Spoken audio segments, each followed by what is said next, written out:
野生动物园。 She's got a little joey on this teat. She can produce milk with no colostrum simultaneously. That's pretty clever. And if she finds she's pregnant, but she's got both her teats occupied already, she just turns that pregnancy off. And she reignites it when she's ready, when she has... They're not a man-made small breed. They're a naturally occurring small breed because they come from the islands of Sicily and Sardinia off the coast of Italy.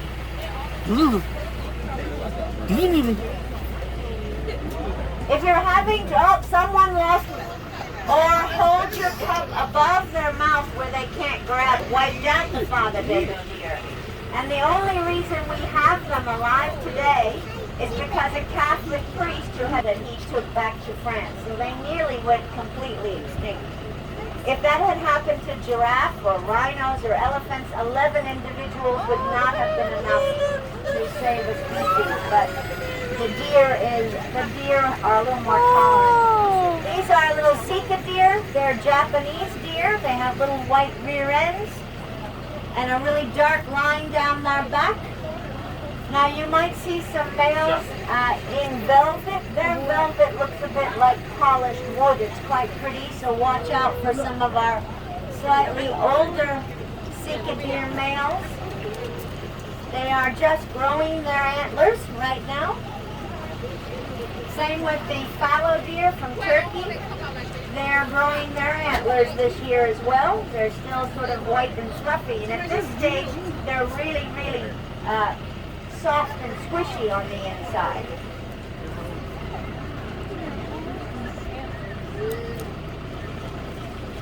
So the Sika deer, Cervus nippon, is their genus and species. The Cape Eland and Taurosaurus oryx. Oryx comes from the Greek word meaning pickaxe, although they're not a goat, but you never know. You'll notice that the males have this Elvis Presley hairdo on their forehead. Females don't.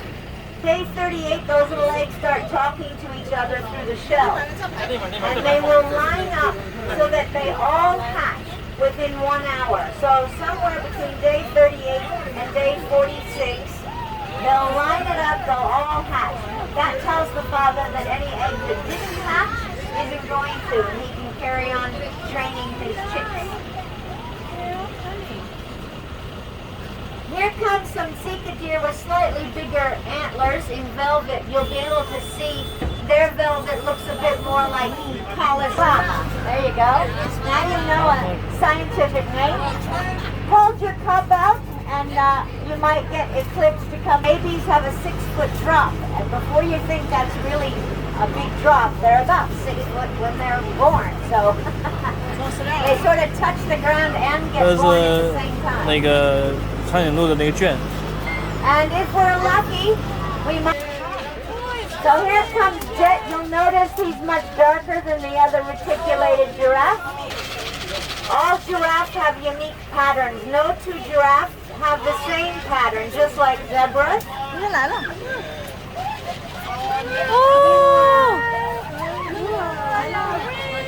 Now don't try and touch him when you feed him. He's relatively new. He's not used to being touched, but he will eat out of your cups.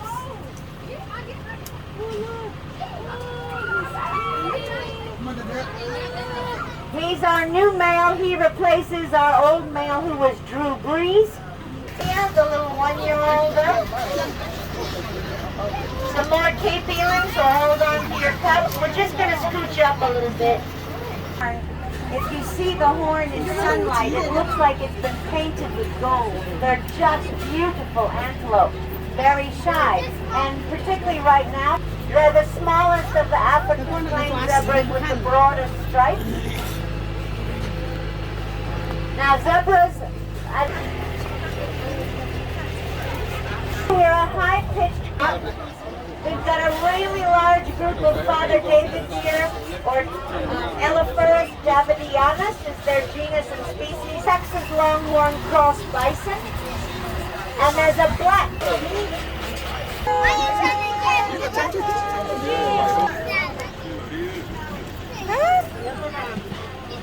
浪费我的。 Come on, buddy.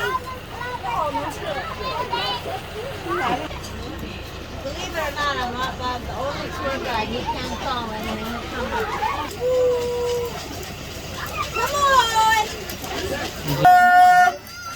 Come on. Good boy. Come on. Come on. Good boy, Winston. The Chick-fil-A Eat call. more chick. He's gonna open up his mouth nice and wide. He's easy to feed.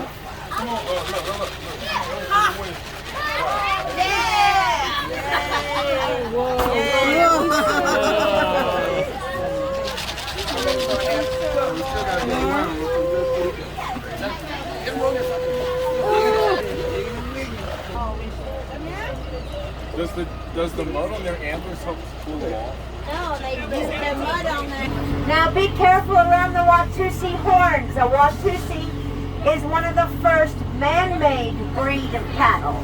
So 8,000 years ago, the Ankol tribe took the Egyptian cow, crossed it with the Pakistani mainland zebu or humped cow. That's what a zebu is. And they created the Watusi. Now they were never bred for meat, only as a sign of wealth and prestige. So they say if you want to attract wealth into your life, touch the tongue of a Watusi. Now you don't have to worry about being bitten. If you happen to look into Winston's mouth, for example, cows don't have teeth on top. They have a plate. And they have little rasps. They look like the teeth they have are on the bottom. Those rasps help to tear and grind down feet. So you can stick your whole hand in a cow's mouth and you won't get bitten. I know my daughter, when she was about 5, used to love to feed the little potty calves.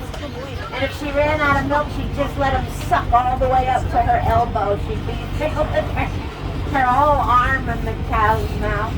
But yeah, so you won't get bit by a Watusi, but be careful of those horns. If you want to touch a horn, you are welcome to as long as you're feeding or someone's feeding, but don't grab onto them, alright? Just touch. They're hollow inside and they're encased in keratin, the same thing that your hair and fingernails are made out of. That's what the outside of a horn is. He actually taught one of the up into the mind and save the ecosystem as a whole. Plant life. We have to go. Do any of you know how global wildlife started? This used to be a horse farm, and the man brought his daughter a giraffe for her birthday, and everybody wanted to come see it. And, I mean, cars were lined down the street trying to get a peek at this giraffe. So that gave him the idea of doing global wildlife. And it took him a further 6 years to sort of put together the initial animals. And when they opened to the public in 1991, you could ride through on horseback and feed the deer and the smaller antelope. But as soon as they started getting eland, bison, and Watusi, and zebras, things got a little more dangerous. So they went to the wagons and the private tours. But that's how it started. So you see, sometimes a birthday present can turn into something you had no